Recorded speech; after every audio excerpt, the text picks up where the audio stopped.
Hey folks, thanks for tuning in to another episode of Tennis Talk. Today we're joined by Siobhán of Rathborne's Lalor. Siobhán, thanks for joining us. Thanks for having me, James. Delighted to be here. So how are you keeping in general? Yeah, I'm keeping good. I'm working from home. I've settled very well into it. It's a very effective way to work now. So I think a lot of people find that. The only problem is sometimes getting away from the office when you work from home. True, yeah. And you play tennis in Naas, is that correct?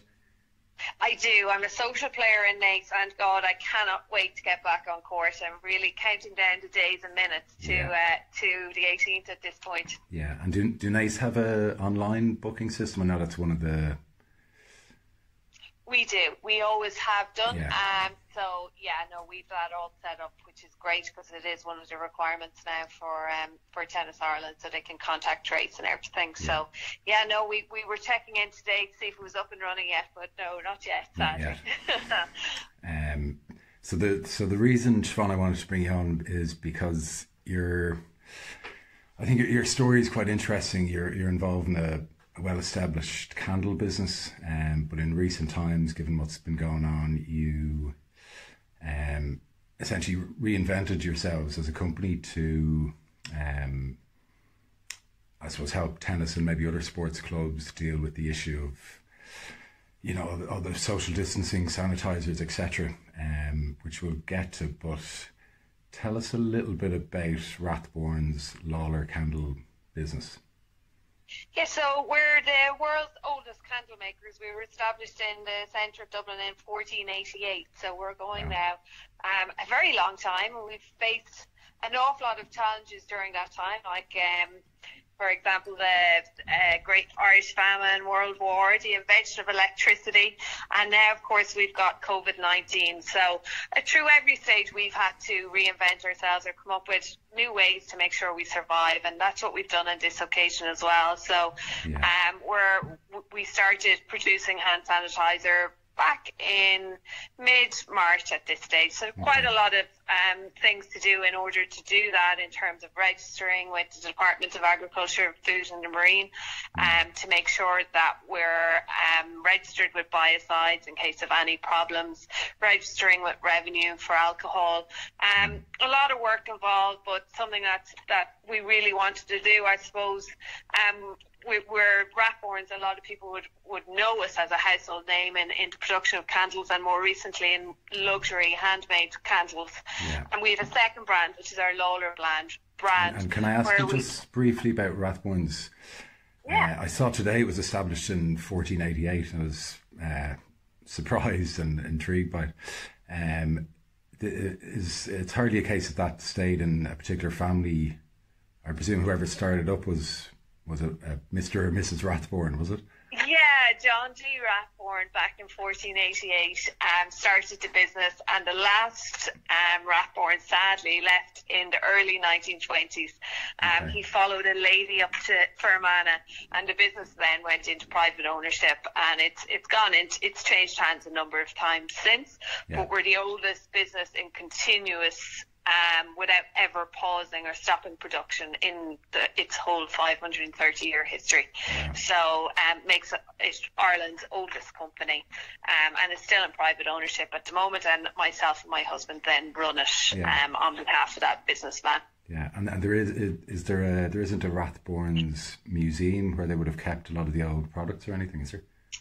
Yeah, we still have a lot of the old archives. I suppose we'd love to have a museum, and it is in our long-term business plan to try and open something along those lines, really, to showcase that history. We have the most beautiful pieces and pictures of old staff and old methods of making candles, a lot of which we still use, a lot of the old methods. It's one of the industries where we haven't moved on a long way. We're still hand pouring our luxury candles, for example.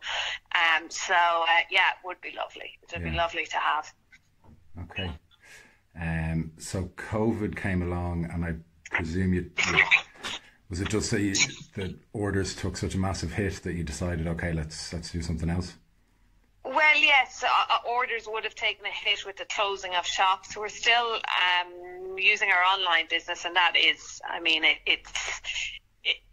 online businesses are doing very well at the moment, but we would have sold a lot of our luxury products to Brown Thomas, Kilkenny, Meadows and Byrne, those shops, and we export a lot to Japan now, into the US, and all around the world we export those products. But one of our core markets is our church market, and we use that very much under the Lalor brand, Lalor church candles, and that will count for, we would supply an awful lot of the churches around the country of Ireland with their candles and all their church requirements, whether it be vestments or wine or altar bread. And we saw that the churches, this was one of the things they would really need as well, would be hand sanitizer. So we're very much focused on that market and making sure that the congregation and the priests and everybody involved in the church can have hand sanitizer, and that's where our market started. And then with such a keen interest in tennis ourselves, we wanted the courts to be back open and for each of the clubs to ensure that they had everything they needed. So we decided we would look at that market next. Yeah. And that's where we came, I guess, with producing a whole package that would work for the tennis clubs. So we're not just supplying hand sanitizer, but we're supplying all the signage they may need, stencils for social distancing outside, spray paint for spraying such stencils, and then disinfecting spray as well that can be sprayed on, left for 5 minutes, and you know then that your net posts, your gates, anything that anybody may have touched then is can be disinfected. So basically everything the club would need to reopen. Yeah, and what I kind of, now I'm not on any committee or anything myself, but what I like about it is that you cover everything, so a club may not be relying on one person to do the signs, another person to do X, Y, Z, and there's, obviously a lot of clubs have this big deadline now, the 18th of this month. So I think that's, well, if it's for you to say, that's probably one of your unique selling points. Yeah, I suppose that's what we wanted, because it's very difficult now for companies to source all the various things that you need, because everything globally is in such short supply. So it can take people a long time to get what each of them need, and to go to different and get prices and everything else. So that's where I came up with, let's have a one-stop shop here where they can just come to one person and they can get absolutely everything they need with us very quickly. And we also have the dispensers then to send out as well. They've turned into a nightmare in terms of sourcing them, because with the construction sites opening and then businesses getting ready to go back, all these places need dispensers and sanitizer in a very short period of time. So it's getting anybody and us getting our hands on all those things in time. So we're trying to make it as easy as possible, really. The clubs, yeah. And I'm sure it doesn't help when you're drawing up the signs and maybe the rules for players, etc., that you guys are tennis players, so you're not coming at it from, a position where you were in the dark. If you were an ordinary sanitizer company coming into a tennis club, they might need to find their feet more so than you guys, maybe.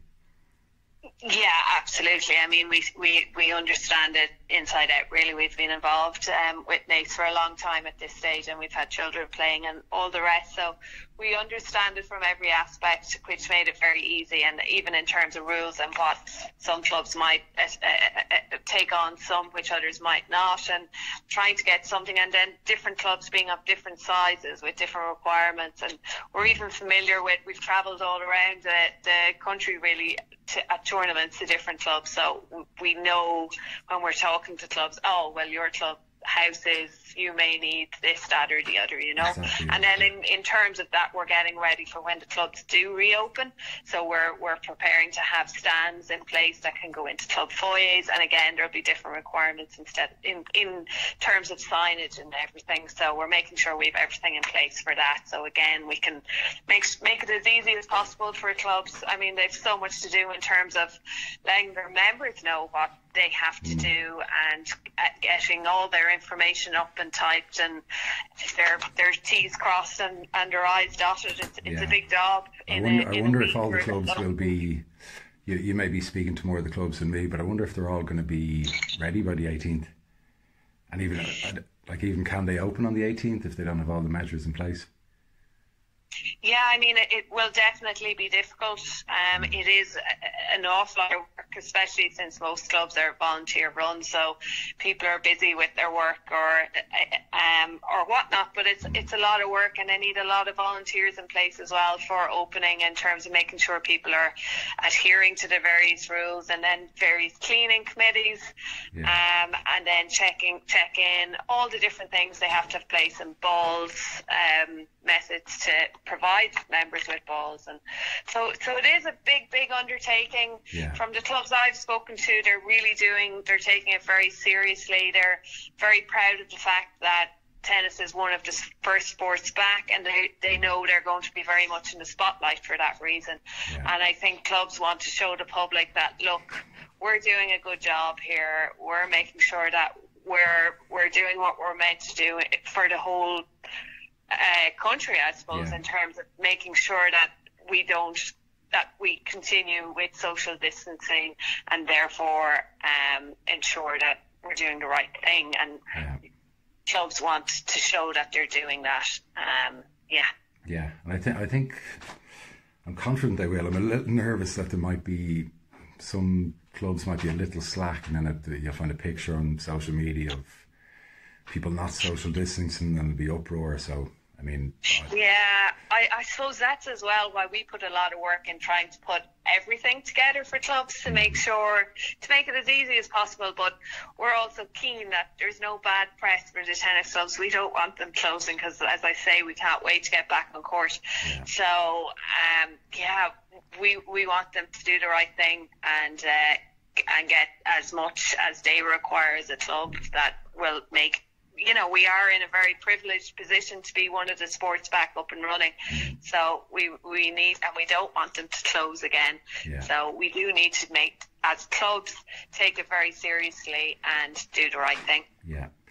And we've also put a package together similar to tennis for the golf clubs as well. We'll definitely mention that, because I know a lot of tennis players are golfers as well. So.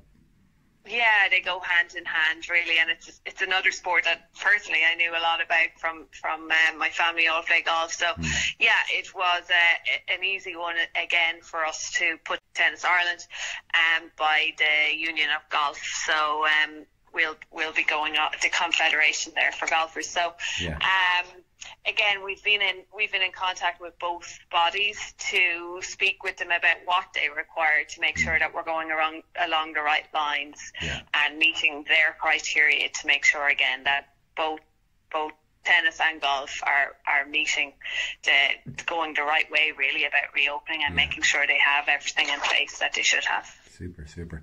Well, I'll put you can let me know what details I'll for people to contact you in the usual YouTube way in the description below the video, etc.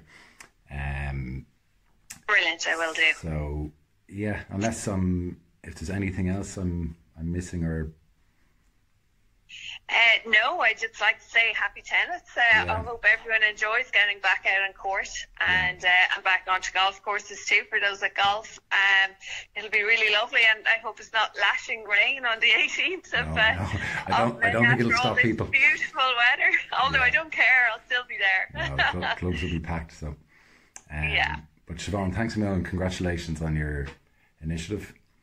And, thank you, James. I will. I'll be going online now in a minute to get one of these fancy hand lotions. Oh, very good. Yeah, they're good for dry hands at the moment. It's a good idea. Okay, super. Thanks, James, Siobhán. Thanks for having me. Thanks for joining us. Thanks, folks. Thanks. Bye. Cheers.